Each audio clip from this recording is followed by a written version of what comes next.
Hi, everybody. Welcome back to the Everyday Night. I'm Joe. And I'm Jeff. And Jeff, what would you Yes. like to talk about? Well, Just, off the top of your head, just let's. winging it, nothing planned, not like we talked about this at all. well, uh, I'm inspired by the season, Joe, and just Halloween? popping into my head, completely unbidden, Yes.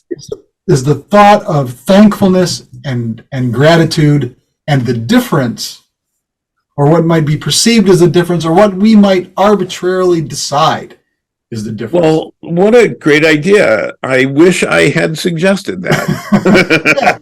Yeah, I'm inspired. What can I say? Yeah, exactly. Well, I'm inspired to ask you a question. Oh, What are you drinking this evening? well, I'm so glad you asked because I'm drinking a bourbon whiskey, not unusual, but this is a strange collaboration distillery, excuse me, 3 chord premium craft spirit, small batch, handcrafted Kentucky straight bourbon whiskey. It is I don't know it's the length of aging, but it is aged in Pinot Noir barrels. Oh, I thought you might find interesting, and it's very good. It's an upper middle shelf. If I can get this on the oh, right there. nice. Very good. I'm really enjoying it. Hence why it's there's only this much left in the bottle. And you, sir, what's your beverage of choice this evening? I have a whiskey, a Scotch whiskey from the Orkney Islands. The Orkney Islands has one distillery. It's called Highland Park. This is their 15-year-old they call Viking Heart.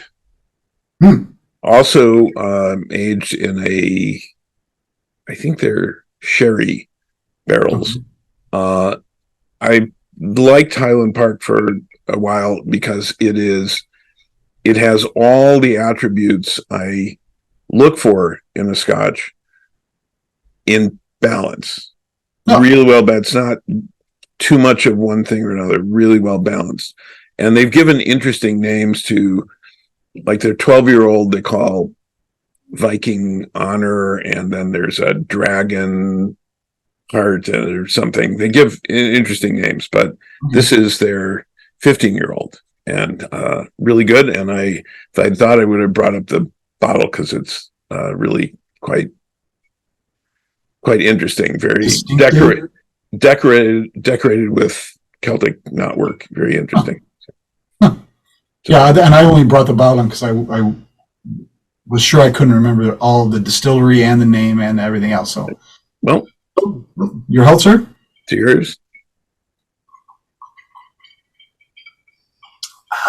Oh, very good. Yeah, that is all right. So the season is Thanksgiving. Yes. Particularly American holiday coming up here. Well, there's certainly other cultures that have celebrations of family and food and gratitude, thankfulness, but specifically Thanksgiving, based on one of the perennial founding myths, yes, of the country. You know what? That would be an excellent subject we can talk about in the future. As a matter of fact, American mythology. American mythologies. Look for that in a future episode, people. Yes, actually, because we have been talking about that. But it's, I think it's good. There's certain times of the year that I think it's good to take a pause and reflect on things like thankfulness and gratitude and meaning and purpose and direction and all of that. And typically, like birthdays, the New Year, certain holidays, sure, and traditionally Thanksgiving. Well, things to me, holidays. I say this about particular events in our SCA venues that mark sort of the rhythm of your life, the rhythm Yes, of your history, and holidays do that as annual gatherings. they do. Well, I remember the Yeah, I Thanksgiving remember. where, Uncle Fred slugged Uncle Bob because they were arguing about the football game. I mean, something like, because they were both senators and decided. Well, in fact, not to take us off in the wrong direction here, but Anne Marie, my lovely lady, suggested that maybe this would have been an alternate subject if we couldn't figure out a way to wring a podcast out of this subject. That how do you navigate tiresome, troublesome relatives at a gathering like Thanksgiving Yeah. in a chivalric way? From the chivalric view, how do you navigate troublesome relatives? And I have several examples that I could discuss from Sure. many, many years ago.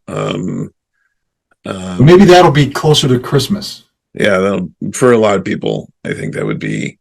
But yeah, there are a lot of there are a variety of techniques for speaking the truth while still remaining courteous. Yes, And I'm very grateful for all of those. yes, nice, yeah, segue. Right. Kind of Australian, the way you threw it out and it boomeranged back right back to you and caught it, and here we proceed. So, thankfulness and gratitude. I found a couple of articles by psychologists that were postulated definitions for gratitude and thankfulness. Now, the dictionary definition, as you had told me that you looked up, thankfulness was defined as gratitude, and gratitude was defined as thankfulness. It's interchangeable. Right. And, but generally, an acknowledging an appreciation of something. And it can be material, it can be emotional, there can be a number of things. But the articles that I found said that one of them was an emotion and the other was an action, an expression. Like you feel thankfulness and you express gratitude.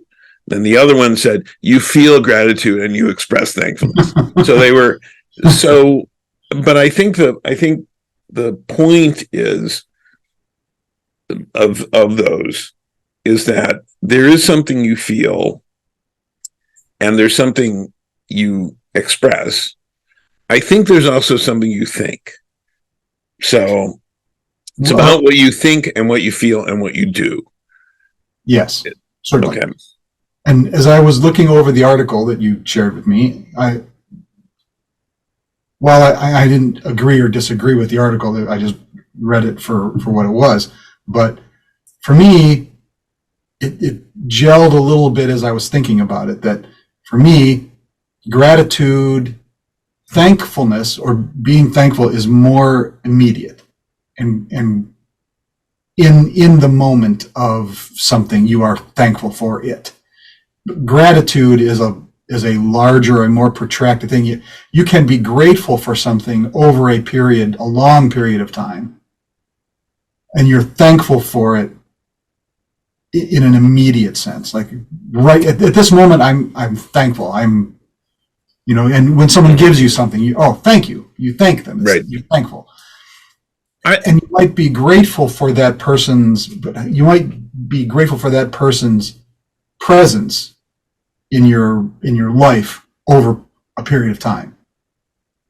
And that's, you know what I mean? To me, that was I think that's a useful distinction.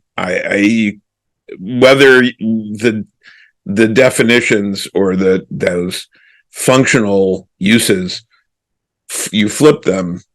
Right. It doesn't matter. If thinking of one as an immediate emotional response to something, an action, a thing, something, stimulus, and the other as an enduring, longer, continuing emotion, thought that deserves expression. Well, they both deserve expression. Yeah. In the moment and in an ongoing basis. But I think the flip side of that is taking things for granted. And I think that's one reason why it's useful to have times when you reflect on what you are grateful for and what you're thankful for. And that is a thing that is often put forward at this time of year. Yes. At Thanksgiving, what are you thankful for at Thanksgiving? It is a common thing for people to do around the Thanksgiving table when they're eating, is to share what they're thankful for, or what they feel gratitude for, and I think that's a useful thing to do, to reflect on that. I think many times children will respond in a materialistic way. And I think that could be uniquely Western or American, because particularly this time of year, holiday shopping, Black Friday, the shopping season starts. Well, that makes you a good American. A good American is a good consumer. Right. I have taught consumer behavior as a course at the undergraduate and graduate level. And the first thing I tell students is I dislike the name of the discipline, consumer behavior, because it's defining people by what they purchase. They are consumers. And I dislike it because it's not how I define people. And it's actually counterproductive in terms of marketing.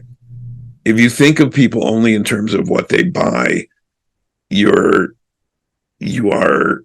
the real emphasis should be on decision making, behavior, needs, wants, all of those things. It's actually an applied psychology course in a lot of ways. Well, I certainly think that that's useful from your view, as far as a marketing person, but certainly you have to admit that there are people who define themselves by what they buy. Yes, there certainly are. Retail therapy.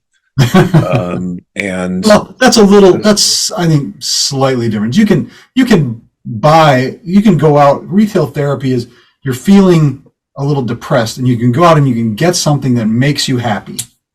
Even if it's only happy as long as it takes you to get it home, it's putting away what is immediately depressing your spirit at the moment. Right. I don't think there's any harm in that. Unless the harm would be like if it goes too far, it becomes an obsession, becomes sure. Just like an eating disorder, eating or gambling or anything like that. Yeah. But it's in too much of the way people think about consumerism is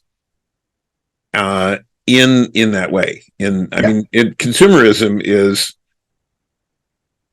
an aspect of consumer behavior, and absolutely defining people by their material purchases. And I think it leads to bad marketing, bad advertising, and devaluing people who contribute to society in other ways than by buying and selling.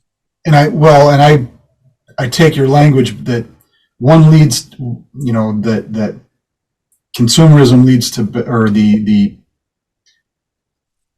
taking consumerism as a cause and using that to direct your marketing and using market is just as bad, and it goes both ways. You're using marketing to increase consumerism. Right. But it, persuasion, which is what effective marketing is, persuasion can be used for any number of good or ill causes. Oh, sure. So I always go back to back in the 50s when marketing to children and adolescents in particular, mm-hmm. be the first on your block to get this thing, right? So because that increases your esteem, that, if you go out and spend the money on this thing, you'll have something that you'll be admired for, that will make you special in your peer group, and it's like, that's looking back on it now, it's really kind of horrible. Yeah. And, it's funny. I was just listening recently to an old radio episode of The Shadow. Who knows what evil lurks within in the hearts of men? The Shadow knows. Yes. Wealthy man about town. Lamont Cranston. Yeah. But the story revolved around a mystic glowing ring from the Orient, the mysterious Orient, right? Which is a term not used anymore. Well, yeah, yeah.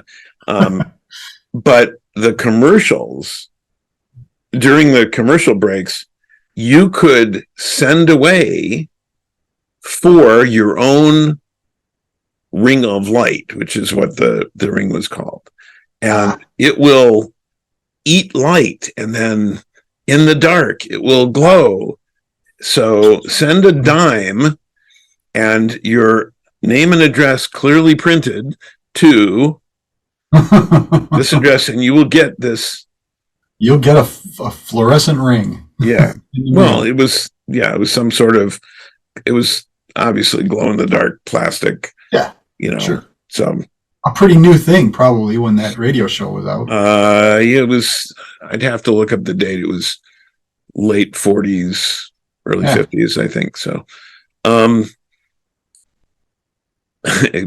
but we've kind of digressed, which never happens anyway.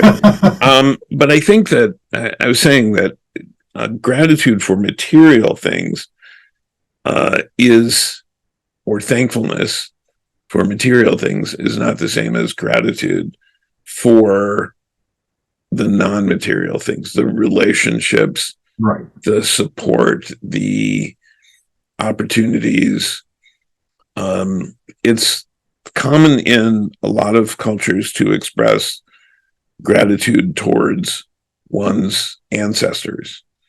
And recent events have gotten me thinking about my appreciation for, which is another way of expressing gratitude for the decisions that my grandparents made to leave Europe when they did. I think that thinking back, I've been doing a little bit of genealogical research, and as I go back, how so many people, and each one of them had a story, and each one of them had a life, and each one of them had experiences that I wish I knew. But it took all of them for me to be here. And that's the thing I'm profoundly grateful for, and also feel a profound responsibility for, to do something more than just be a consumer, to help, to tell their stories when I can, to tell my own stories, and to do what's useful and helpful and meaningful. Well, and in fact, I have sort of the opposite experience in that I'm disconnected rather from my family's history. It's kind of a blank slate to me that there's a fog around. I mean my never knew my father really. Father's family is completely unknown to me. My knowledge of my family's or my mother's side and their stories don't go back much further than my grandparents and their great grandparents. I didn't have a lot of exposure. I didn't spend a lot of time with them. I didn't get to hear all those stories. The exception, I guess, is and this goes to our American myths thing, is my great grandfather was a lumberjack. Honest to God, flannel wearing, lived in the cabin lumberjack, and he would tell us Paul Bunyan stories. Oh, really? As kids, yeah. And there was this Norman Rockwell scene of sitting around his big overstuffed chair, sitting around on the rag rug in front of the fireplace while he told stories. So, well, that's cool. Yeah, I knew very like many people whose grandparents were immigrants.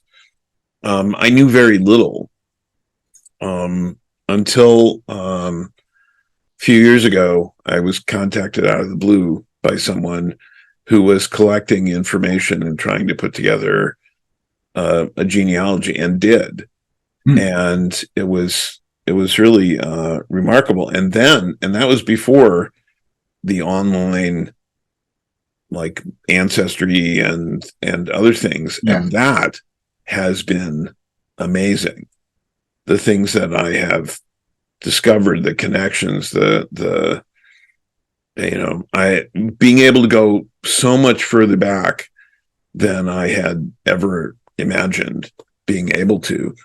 And but a lot of those people, my ancestors, my forebears, I know nothing about, other than to speculate, how did this person end up? They were born here and they moved here, and they, what happened and what caused that and why did that happen? And to be fascinated by it. And it reminded me of a very short-lived television series many, many years ago, starring Lloyd Bridges, I think. This was long after his sea hunt, when he was a diver, which was a cool thing. But he's the father of Jeff Bridges and Beau Bridges, Lloyd Bridges, the actor.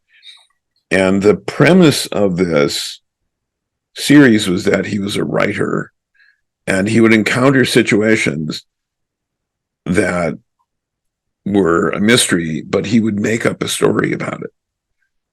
And he'd make up a story. So he was driving on a road. I remember this one, driving on a road, and he saw an antique car being pulled out of the water, and it had two skeletons in it. And so he made up a story about kind of a Romeo and Juliet sort of thing. And I've always thought that's interesting. That I found that fascinating, because it was speculating about people's stories, but I'd be much more interested in knowing what their stories actually were. The early 16th century rabbi in Venice, I thought was really interesting. I would like to know more about that, that I found in Ancestry. I've thought about doing one of those send away DNA things, just to sort of get a genealogical overview. I don't put too much stock in blood and ancestry and that kind of thing. No, I think that people can as somebody once said, after a certain age, your family's opinions are none of your business. And I think that what that really means is that while I can appreciate, I can be grateful for what they did, I can be thankful for I'm a deep sense of gratitude for my father who read a bedtime story to me every night. Oh, yeah. And for my mother who went over my spelling words with me, and which was particularly useful when I had the elementary school teacher with a very thick accent, because you had to not only know how to spell the words, you had to have memorized all the words so you could guess which word it was. But not only that, but we each get to decide who we are. We Yes. get to create ourselves. We get to decide who we are after a certain point. None of us are limited by, or people are limited, but we ideally should not be limited by other people's expectations, but only by the responsibilities we voluntarily accept, so. Well, and in fact, my grandfather, I only learned probably, I think it was in my 20s that I learned my grandfather was actually Canadian, that he immigrated to the U.S. and naturalized and married my grandmother and all that. But I'm grateful for all of that in such a way that it's, well, I wouldn't be here without all these people. I don't feel like they were a contribution to me necessarily, but things like our medieval organization, the SCA, Society for Creative Anachronism, that we belong to. I am extremely grateful to have found that. It's difficult to imagine what my life might have been like without it. I mean, I would have never have found your company without it. Yeah, that's true. Some of the most interesting, finest people I could ever hope to meet, I met through that organization, and I would have never had opportunity to meet them, and certainly not the breadth of acquaintance that I've made through this organization. I think that's a really good point, because the people of so many different backgrounds, walks of life, geographic areas, beliefs, but all share a common set of, I think what unites people is a set of values, and the virtues that we've talked about. Certainly for me, it's the people that put some stock in those virtues that have become my closest circle of friends. Yes. I'm yourself, sir. I'm extremely grateful for our long relationship. Long. Wow. Yeah. It's 40 years now. More than that. Not much more. Well, 41 maybe. It was the early 80s that you and I crossed paths. Yeah. And I think I moved out here. You facilitated my move to Ann Arbor, I think early 1984. Oh. But I mean, clearly, I slept on your couch for a couple of weeks. Oh, yeah. Your wife was tired of me. Yeah, and that wife was tired of a lot of people. Yeah. Well, yeah, your wife at the time. At the time, yes. another thing I'm grateful for is, yeah, I'm grateful that I learn lessons, Yep. right? Yeah. Yeah, Yeah, we learn deeper lessons from tragedy than we do from victories. well, they say, for you learn more from your mistakes. Um, but um, I think that it's a useful practice for people to reflect on their thankfulness, their gratitude, the things that they appreciate, and the people more than the things that they appreciate. Yeah, right. And Because I think that's what's really important. and I think it has become more important to me as I've gotten older to express that gratitude more often. And Yes, it doesn't, and not in lavish, over the top saccharine kind of ways, but I mean just, thinking about somebody saying, and it's become a kind of, I'm not sure what the word is I'm looking for, but people saying, "Hey man, I appreciate you." Right? You hear that a lot, and that's almost become to me too rote. Like, "Hey, nice to see you."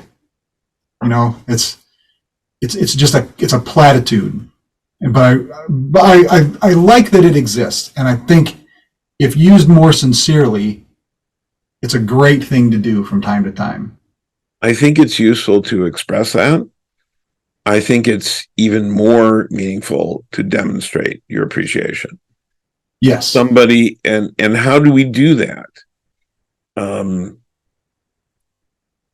how do we demonstrate that somebody needs something, you're there? They know they can count on you to feed their cats, water their plants, help them with something task that needs to be done, that they need another set of hands.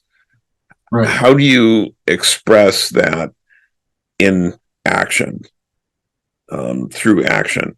And I think that is as meaningful a way of, or more meaningful, and sometimes than simply what you say. I think what you say and what you do should align. I think that there shouldn't be a difference between what you say and what you do. Hey man, I appreciate you. Thank you. Could you give me a hand with this? No man, I'm busy. Yeah. It's so. Right. Hey man, I appreciate you. Like, hey, do you have a pickup truck? No, I'm not gonna. Yeah, I know I'm not gonna help you move. Yeah. I've helped people, and Oh, sure.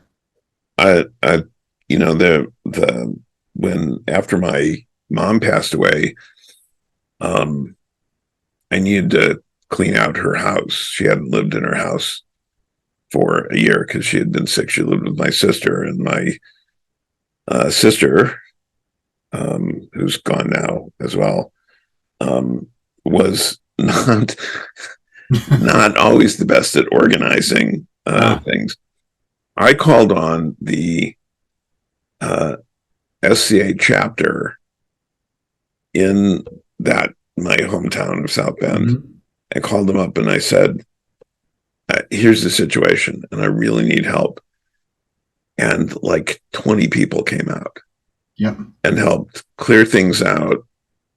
And I'm so grateful for them doing that. It was phenomenal. I took them all out for pizza and beer, which they said was not necessary, but I wanted to show some appreciation, and I want to mention it now when we're talking about this, because that was absolutely one of the kindest things that a group of, and a lot of them didn't even know me. They knew I used to live there, but they didn't know me anymore. Some of the people did, but that was a wonderful thing. And it's such a wonderful, I'm grateful for the opportunity to help people when I can, because of what I get out of that. And there's I've read debates about altruism and whether people are genuinely altruistic or they do something because of the positive emotional feedback that they get. And so I think that's an interesting intellectual exercise, and I don't think it matters. Yeah, as long as somebody does something good, yeah, that's good. Right. If it makes people feel better to do something good, well, good. You should get that. Yeah. I think that's how we're built. I think that's built in to the system. Yeah. And I think that's good. So no, I agree. That's exactly what I was saying. Is that it must be the right thing to do if it makes you feel better. It's. I think there's a song in there. Maybe. But, I speak lyrically all the time, so it's not surprising. Yeah. Yeah. And you should be grateful that with an opening like that, I didn't say. I'm constantly grateful that people do not take advantage of me.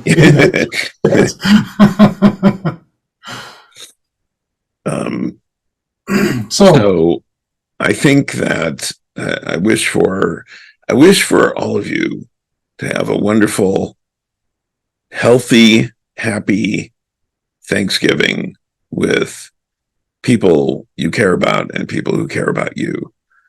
And I will echo that exactly. I hope, as I do for everybody, I hope you have a healthy, happy, safe place to be. Yes. At any time, but especially around the holidays when it's extra difficult for people. Yes. Yep. Okay. Is that enough? Did we do? I think so. Have we done enough? The task of healing the world is not something either of us will be able to complete by ourselves, but it is also not something that we are free to abandon. I hope I'm putting some karmic credit away. Yeah.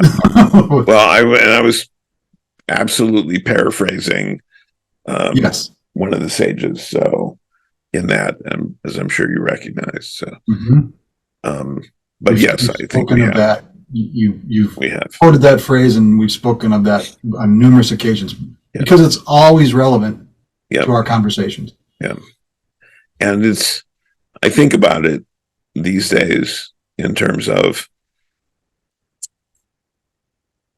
complicated. The world is a complicated and kind of fucked up place, and all we can do is try to make things a little better. Right. So think globally, act locally, right? Yeah. So anyway, happy Thanksgiving to you. Rosh Hashanah has just passed. That was a while ago. Was it? Yeah. Well, maybe it wasn't Rosh Hashanah I'm thinking of. Well, Thanksgiving is an American holiday. It's a secular holiday in general. Yes. Yeah. Even though it's got religious overtones. Yeah, I can ignore those.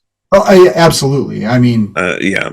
Turkey and cranberry sauce can make me ignore a lot of things. Yes. We found a local turkey farm from which to get our turkey. I'll share the address with you. It's we got one last year. Really, really good. Well, Really good.